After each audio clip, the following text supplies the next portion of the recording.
Jadi sampai sini ya kita udah bikin garis tinggi dari masing-masing segitiganya.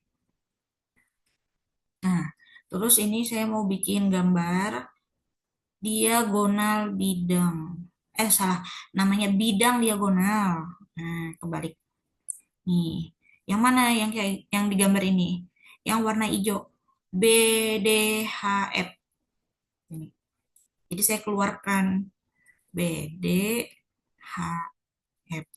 Nah, oke. HO, maaf ya, ini mungkin tidak rapi gambarnya ini. HO di sini kan. Nah, O-nya di tengah-tengah BD, terus tuh BP, P-nya di tengah-tengah HF. Gitu. Nah, nah, nah jadi HO dan BP kita gambar di sini. Nah, ini O di tengah-tengah, P juga di tengah-tengah. Nah, ya. Terus ini saya mau ngasih trik aja cara cepat ngitungnya. Saya gambar warna merah. Kita bikin garis DF. Nih, garis DF. Nah, ya. Kalau kalian perhatikan di dalam gambar kubusnya, ya, kalau di gambar garis DF, DF itu disebut sebagai diagonal, diagonal apa? Nah, karena dia menembus di dalam kubus ya, di dalam kubus bukan di pinggir-pinggirnya, tapi berada di dalam kubus dan miring kayak gitu. Ini sebutannya diagonal ruang. Nah, diagonal ruang si DF ini. Jadi diagonal ruang DF akan memotong HO di sini. Kita sebut aja OP sudah ya, Q aja deh. Ini Q. Dan memotong BP di R. Nah, ini titik potongnya. Nah, dia akan motong tegak lurus. Nah, itu ya. Jadi dia tegak lurus, udah pasti itu tegak lurus. Kalau kasusnya tentang kubus. Nah, terus yang dicari jarak ACH dan EGB. Nah, tadi kan udah digambar garis tingginya ya. ACH jadi garis HO, EGB garis tingginya BP. Nah, di HO ini kita ketemu titik Q dan di garis BP ada titik R. Nah, jadi saya tuh nalarnya kayak gini aja. Bidang diambil jadi garis. Perwakilannya yaitu garis tinggi di sini. Terus dari garis tadi ambil masing-masing titik. Nah, dapat Q sama R. Nah, kalau kita hubungkan, dia akan menjadi garis QR. Nah, dengan catatan dia harus tegak lurus. Ya, QR. Dia tegak lurus nih.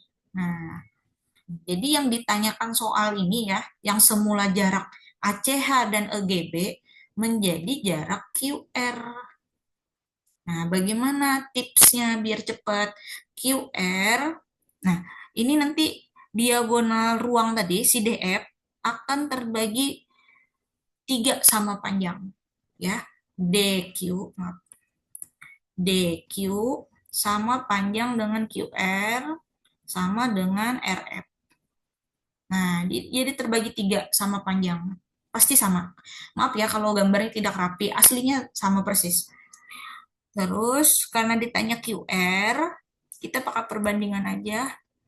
QR berarti sepertiga dari si DF, ya kan? Dari diagonal ruang. Nah, bagaimana mencari diagonal ruang? Nah, ini ada lagi rumus cepatnya. Diagonal ruang. Kalau diagonal sisi tadi R akar 2 ya, rusuk akar 2. Kalau diagonal ruang itu adalah rusuk akar 3. Nah, rusuknya 8 akar 3 dikali lagi akar 3. Berarti 8 dikali 3, 24. Nah, berarti si DF ini 24. Kan dia diagonal ruang. Nah, berarti QR sepertiga dari 24. 8. Nah, langsung dapat kita. Jadi QR yang ditanyain ya adalah 8 cm. Nah, dia sebagai jarak antara bidang ACH dan EGB. Nah, ini konsep tentang geometri ya, materi geometri. Di kurikulum Merdeka sudah tidak ada. Cuma walau alam nih, di kisi-kisi ada nggak tentang dimensi tiga atau geometri? Nah, ini tips-tips cepet aja ya buat ngitung diagonal bidang, diagonal ruang. Terus ini juga sering kalau ujian nasional dulu keluar juga kayak gini cara cepetnya. Nah, ada yang mau ditanyakan kah geometri tentang kubus?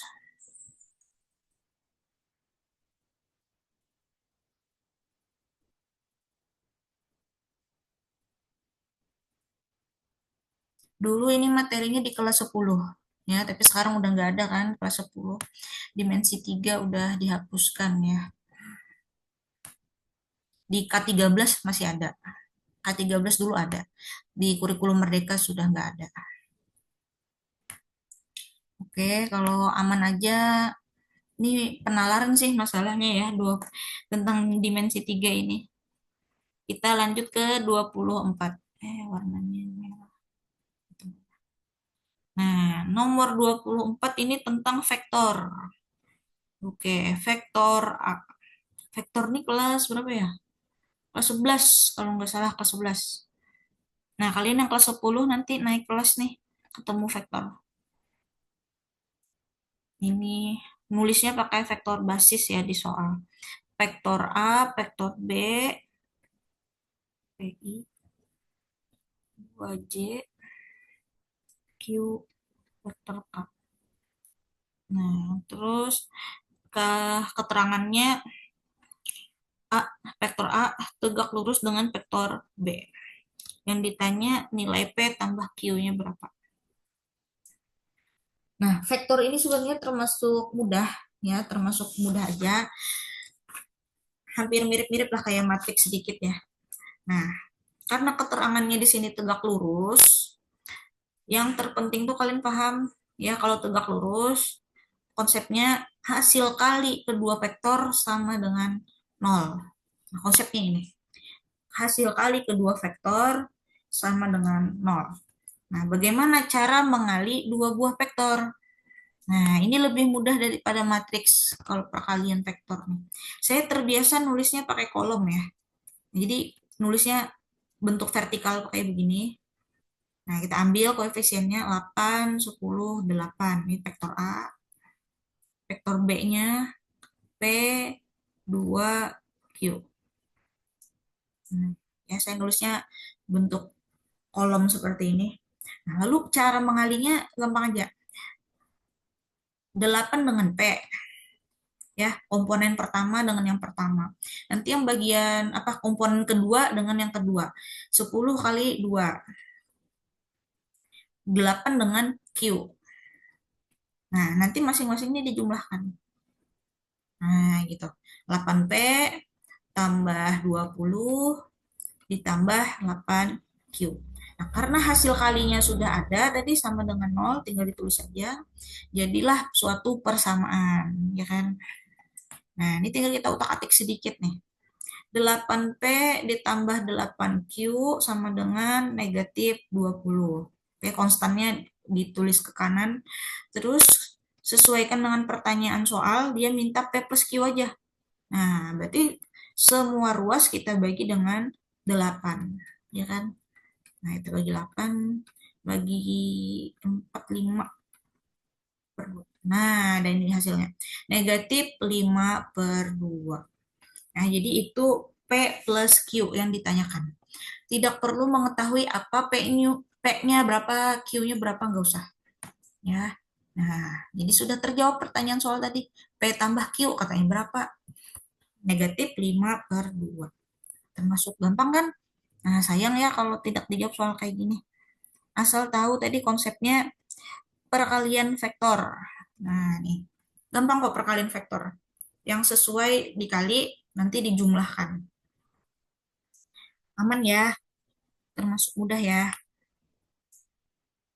Nah, kalau tegak lurus, hasil perkalian vektornya pasti 0. Sama dengan 0.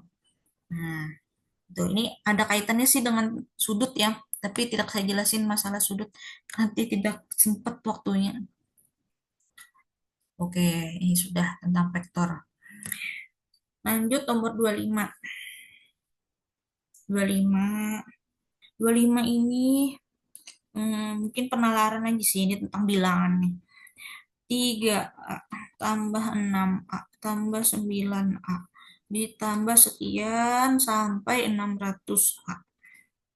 Nah, hasilnya nggak tahu berapa ya, tapi hasil penjumlahan ini semua adalah bilangan kuadrat sempurna. Nah, clue-nya itu, bilangan kuadrat sempurna. Yang ditanya bilangan bulat terkecil A. Oh, jadi si A ini berapa ya, ini yang ditanyain. Dia adalah bulat, ya, bilangan bulat dan positif. Bilangan bulat yang positif si A ini. Nah, itu A-nya berapa? Oke, mungkin kalau main tebak-tebakan agak lama sedikit. Kita cari jumlahnya dulu ya. Kita jumlahkan aja semua. Nah, ini semuanya kan ada variabel A, ada semua ya. Kita keluarkan si A-nya, kita faktor gitu. 3 tambah 6 tambah 9. Ya kan tinggal koefisien. Koefisien aja di dalam sampai 600. A kali. Nah, 3 tambah 6 tambah 9 sampai 600. Nah, ini akan membentuk deret. Deret apa ini? Nah, Aritmatika. deret Aritmatika. aritmatika. Nah, kita mainkan aritmatikanya ya. Deret aritmatikanya suku pertamanya adalah 3, bedanya adalah 3, ya kan? Suku terakhir 600, AN-nya 600. Nah, ini ada berapa banyak sih sukunya? N-nya itu ada berapa banyak? 200. Iya, betul. 600 bagi 3 ya, 200. Oke, sip. Nah, berarti ini kita sebut aja SN ya. Jumlah dari 200 suku. S200. Nah, atau S200 di sini. Nah, saya sukanya pakai rumus ini. N per 2 A ditambah AN. Atau A1 biar jelas ya. Suku pertama ditambah suku terakhir. Nah, sebenarnya rumusnya ada lagi kan yang lainnya. N per 2, 2 kali A, dikali, sorry, ditambah N kurang 1 kali B. Nah, ini bisa juga. Terserah aja sih mau yang mana. Cuma saya suka yang lebih pendek. N-nya 200 bagi 2. Yang pertama 3, yang terakhir 600. Nah, menurut saya ini lebih cepat. Ya, lebih cepat selesai. 200 bagi 2, 100. 100 dikali 603. Nah, kan gampang kan jadinya. 60.300. Ini SN-nya. 60.300. Nah, bisa kita masukkan di sini. 60.300 dikali A katanya. Nah, A-nya ini kan yang jadi masalah, ini apa si A ini ya? Nah, supaya jadi bilangan kuadrat sempurna. Nah, ini harus berbentuk bilangan kuadrat sempurna. Kita anggap aja jadi X kuadrat ya. Nah, itu.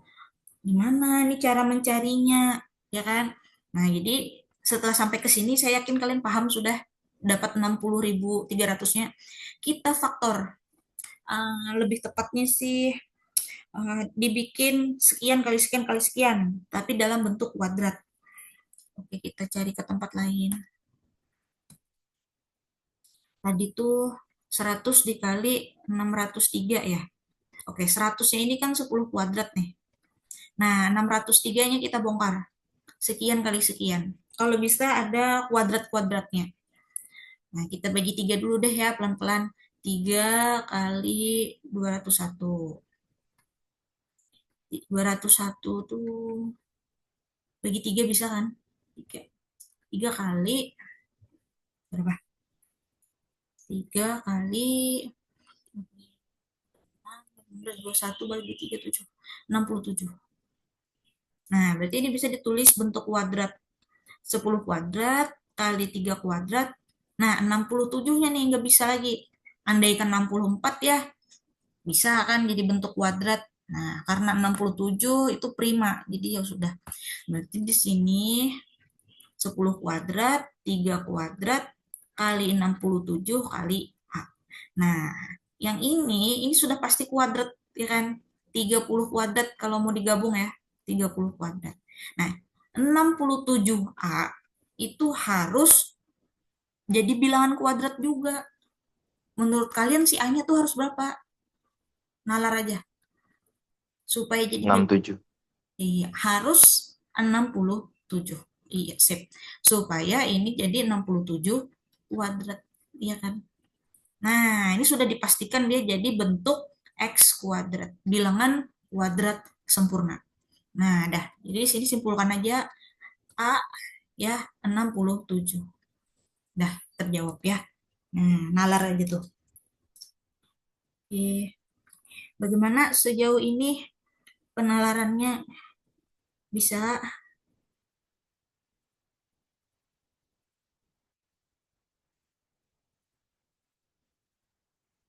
Nah, ini sudah selesai kita yang apa tadi namanya? Astramatika 18 ya. 17. Maaf. Ini yang 17 hasil downloadan dari panitia. Nah, karena masih ada waktu bisa berlanjut ke Astramatika 28. Maaf yang tadi 27. Ini 28 lagi. Nah, oke, saya pilih-pilih aja ya yang sekira cukup waktunya. Ini aman ya. Kita lanjut yang ke 28. Yang tahun ini yang keberapa sih Astra-Matikanya?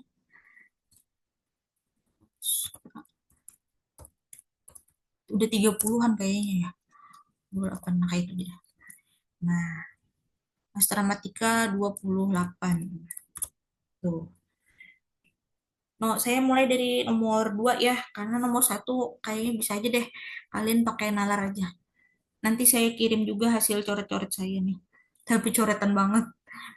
Oke, nomor 2 ini soalnya tentang eksponen, persamaan eksponen. Tapi insya Allah masih sanggup lah. Angkanya aja kelihatan besar.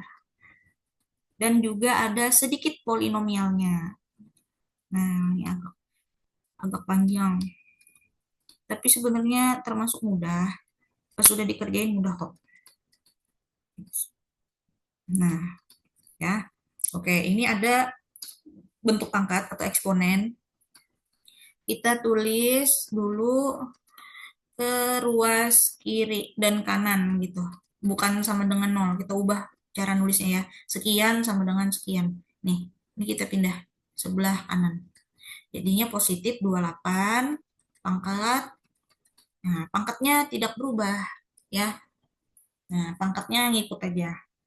Nah, sudah nih ya. Lalu kita lihat basisnya atau bilangan pokoknya ternyata berbeda.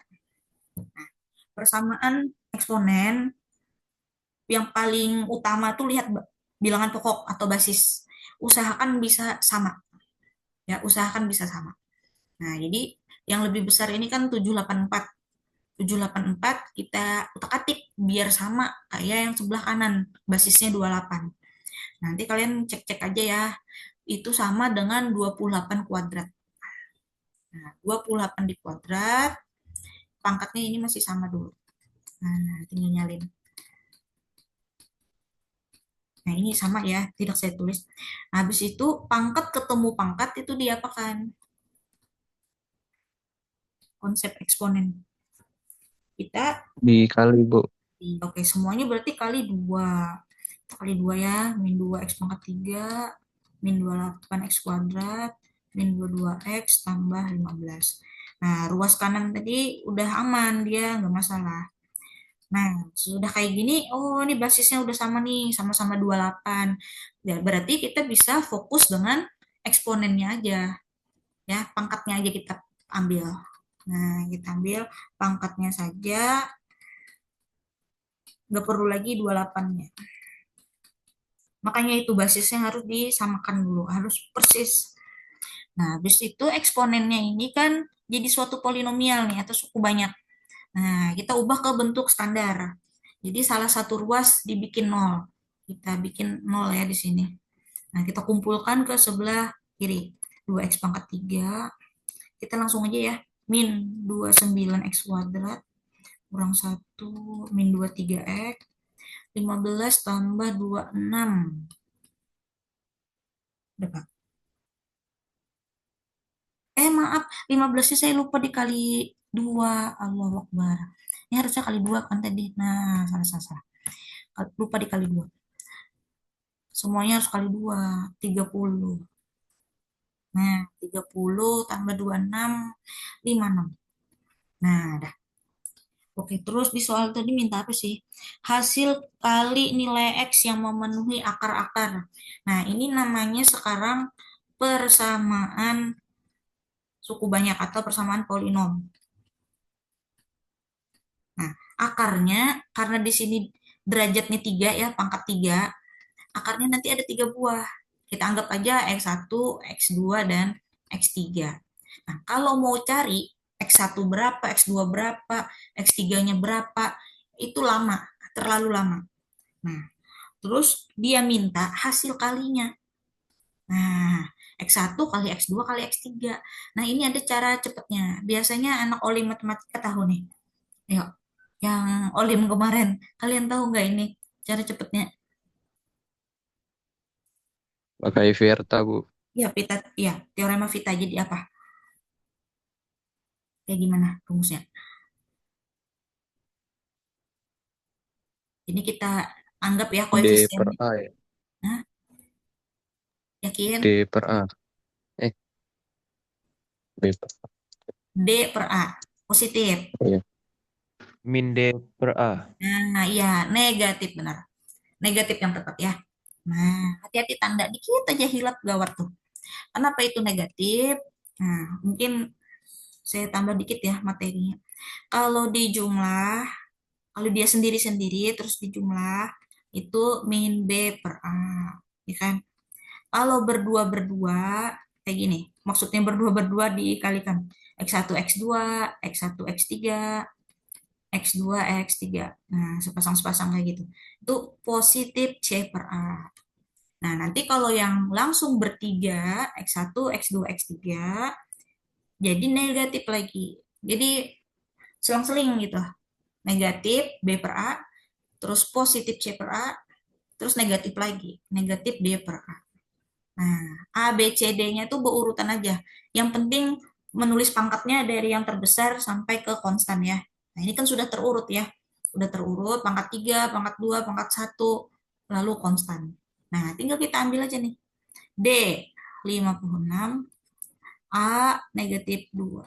Oke, berarti sederhanakan 28. Nah, dapat sudah. Ya, itu jawabannya ya. Hasil kali ketiga akar adalah 28. Tidak perlu dicari, masing-masing akarnya dicari, nggak usah membuang waktu ya. Nih, insya Allah gampang aja kan? Nah, jadi bermula dari persamaan eksponen tadi, terus ke persamaan polinom. Dua materi ya, dalam satu soal dua materi. Bisa dipahami?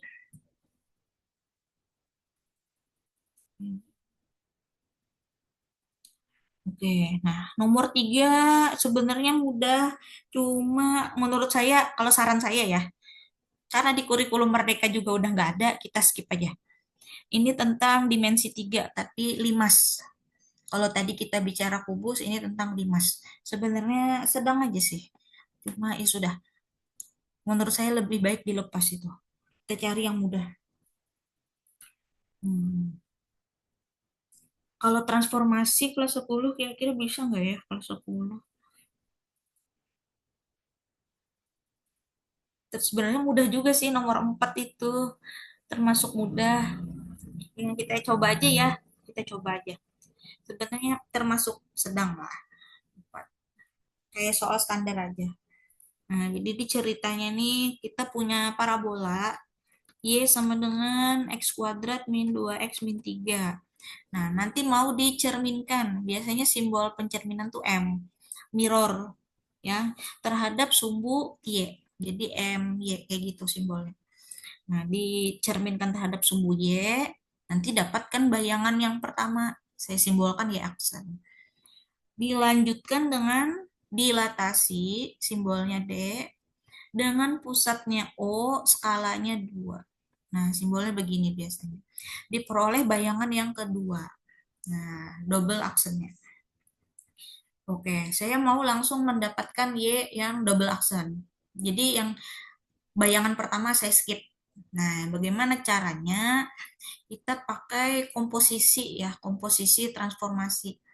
Jadi cara nulis komposisi itu terbalik. Nah, transformasi kedua, komposisi transformasi pertama. X double aksen. Saya langsung ke bayangan kedua ya. Kalian yang kelas 11 sudah kan ini? Adakah transformasi? Sudah, Bu. Ya. Nah, oke. Yang pertama tadi pencerminan terhadap sumbu Y. Nah, nulisnya di sini. Terhadap sumbu Y. Apa sih matriksnya? Apalah matriksnya?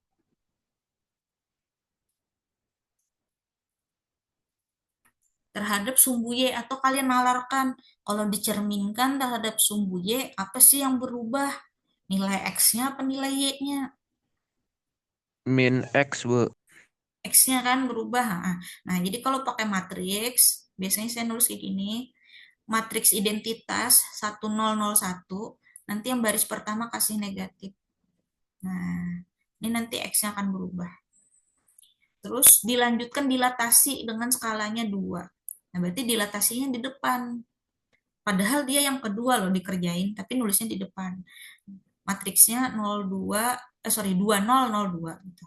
Nah, atau boleh juga ditulis kayak gini. 2 kali min 1001 kali X. Nah, ini boleh kalian kali matriksnya. Min X, Y. Waduh, sisa 10 menit lagi. Ya, oke deh semampunya aja ya.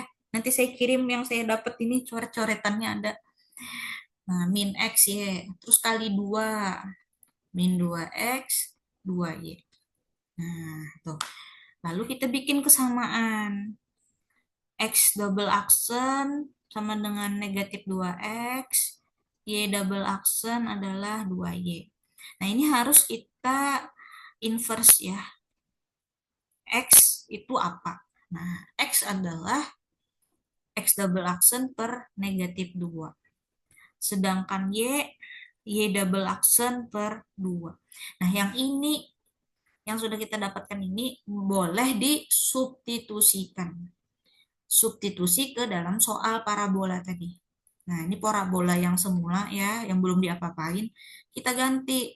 Oh, Y-nya ganti Y double aksen per 2. X-nya juga kita ganti. X double aksen per negatif 2 di kuadrat. Nah, jadi nanti ada simbol aksen-aksen kayak gitu. Itu menandakan sudah jadi bayangan atau hasil dari transformasi. Nah, jadi saya langsung ke bayangan yang kedua, double aksen. Oke, ini kita utak-atik ya, per 4, jadi positif kan. Terus ini positif X double aksen min 3. Nah, kalau mau kita kali 2 semua, dikali 2, supaya di sebelah kirinya Y saja. Biasanya begitu sih. Kuadrat, ini 2, 2X double aksen min 6. Nah, jadi dah. Ini bayangannya. Ya, tanda aksen-aksennya nanti boleh dihilangkan pas memproses aja. Kenapa perlu tanda aksen ini? Supaya kita paham, oh ini nih sudah jadi bayangan gitu, bukan yang semula. Jadi membedakan dengan yang semula seperti itu ya. Nah, semampunya aja ya yang kelas 10 mengikuti ini, banyak materi kelas 11. Ya, saya lihat-lihat ini banyak di kelas 11 materinya. Oke, nanti bisa diulang lagi. Kita lanjut ke nomor apa itu? Nomor 5. Nomor 5 ini trigonometri. Tadi belum ada ya membahas trigonometri. 16 dikali sin pangkat 8 105. Ini angkanya. Kalau di kelas 10, adakah belajar trigonometri sudut 105? Sudahlah belajar sampai 105. Belum kan? Nah, 105 derajat ini bukan sudut istimewa. Ya, bukan sudut istimewa. Kalau di kelas 11, sudah. Insya Allah sudah. Ya kan? 105. Nah, 105 ini bisa diakal-akali menjadi 60 tambah 45. Nah, baru nanti dirumuskan. Ada kalau rumusnya? Ya. Nah, tapi sini saya tidak pakai yang itu ya. Saya tidak pakai yang ini karena ini nanti memangkat 8-nya itu ya. Ribet banget pangkat 8-nya. Nah, jadi saya pakai trik yang lain. Silahkan nanti kalian coba kalau tidak suka yang cara saya ini. Saya di sini pakai cara pemfaktoran dulu. Pangkat 8, pangkat 8. Terus tandanya minus, ya kan? Nah, itu bisa kita akal-akali. Ya, ini kita akal-akali jadi pangkat 4. Sin pangkat 4, cos pangkat 4. Untuk sudutnya sama. Sudutnya sama, tidak berubah. Nah, karena pangkat 4 dikali dengan yang pangkat 4, nanti kan jadi pangkat 8. Terus tandanya ada yang plus, ada yang minus. Terserah terbalik tidak masalah ya. Nah, coba jadi kali. Pasti kembali seperti yang di atasnya. Habis itu kita faktorkan lagi. Ya, kita faktorkan lagi nih. Mana yang bisa kita faktor? Oke, ini harus kita bongkar semua. Sin pangkat 4 ditambah cos pangkat 4. Nah, ini kita anggap kayak gini aja ya, supaya agak simpel ya nulisnya. A pangkat 4 tambah B pangkat 4. Nah, supaya agak mudah lah ditulis. Nah, gitu. A pangkat 4 ditambah B pangkat 4. Ini bisa kita akal-akali. Diakal-akali begini. A kuadrat ditambah B kuadrat dikuadratkan. Nah, coba kalau kalian kuadratkan ini jadi berapa? Jadi A pangkat 4 ditambah 2A kuadrat B kuadrat. Ya kan ada ya tengahnya ya, hati-hati. Ditambah B pangkat 4. Kayak gini kan. Nah, sedangkan di tahap sebelumnya itu nggak ada ini. Nggak ada 2A kuadrat B kuadrat. Nah, berarti supaya menghilangkan, kita kurang, kita lawan tandanya. Nah, kayak gini pemfaktorannya ya. Bisa dipahami kah? Supaya nilainya tidak berubah, sama seperti tahap sebelumnya. Nah, sedangkan yang belakang, A pangkat 4 min B pangkat 4, nah ini bisa dibongkar lagi. A kuadrat plus B kuadrat dikali A kuadrat min B kuadrat. Nah, ini gampang, ya kan? Karena tandanya minus, jadi ada yang plus, ada yang min. Nah, sekarang kita kembalikan ya ke semula. Siapa tadi A? A tadi sin. Di sin kuadrat 105. B adalah cos. Nah, ini ya di kuadrat. Dikurang 2 sin kuadrat 105, cos kuadrat 105. Nah, bagian belakang, nah ini agak panjang sih. Sin kuadrat tambah cos kuadrat. Maaf ya, nyambung ke bawah ya. Kali sin kuadrat. Nah, kurang, sorry. Kurang cos kuadrat. Nah, sekarang kita pakai rumus-rumus trigonometri. Nah, ini sebagian ada sudah di kelas 10. Bentar. Oh, belum. Kelas 10 belum sampai juga. Maaf, maaf. Kelas 11. Identitas trigonometri. Nah, sin kuadrat ditambah cos kuadrat. Apabila sudutnya sama, itu berapa? Satu. Satu benar. Satu kuadrat. Nah, terus yang bagian ini saya kasih warna merah ya. 2 kali sin kuadrat cos kuadrat. Ini harus kita akal-akali nih. Nah, ini kita akal-akali. Gimana akal-akalinya? Kayak gini. Setengah dikali 4. Setengah kali 4 itu 2 kan? Ya. Jadi setengah dikali 4 itu sama dengan 2. Nah, di sini ya saya akal-akalinya. Sin kuadrat, cos kuadratnya tetap. Nah, ini langsung saya ubah aja deh, biar cepet. Nah, lalu yang ini saya kurung. Ini. Nah, ini kita faktor.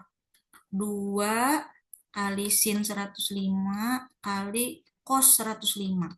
Kuadratnya di luar aja. Nah, boleh kan? Tidak mengubah nilainya kan? Hanya tulisan. Terus yang bagian belakang tuh identitas lagi tuh. Sin kuadrat tambah cos kuadrat. Sudutnya sama. Berarti jadi 1. Ya, yang ini ya. Ini jadi 1. Nah, yang bagian belakang, paling paling belakang nih. Nah, sin kuadrat dikurang cos kuadrat. Nah, itu sama aja dengan negatif dikali, maaf negatifnya saya keluarkan, saya ubah penulisannya. Cos kuadratnya ke depan, sin kuadratnya ke belakang. Nah, nanti kita pakai sudut terangkap. Nah, di kelas 11 juga, ya kan? Nah, ini sudut terangkap. 2 kali sin kali cos. Bener kan? Sudut terangkap. Jadi sudutnya 105 itu dikali 2. Nah, rumus sudut ganda. Sudut ganda atau sudut terangkap. Jadi sudutnya sekarang 210 dikali 2. Nah, terus ada kuadratnya. Di sini aja tulisnya. Nah, dikali 1, satunya saya abaikan ya. Terus ada negatifnya nih. Negatif, ya Allah habis.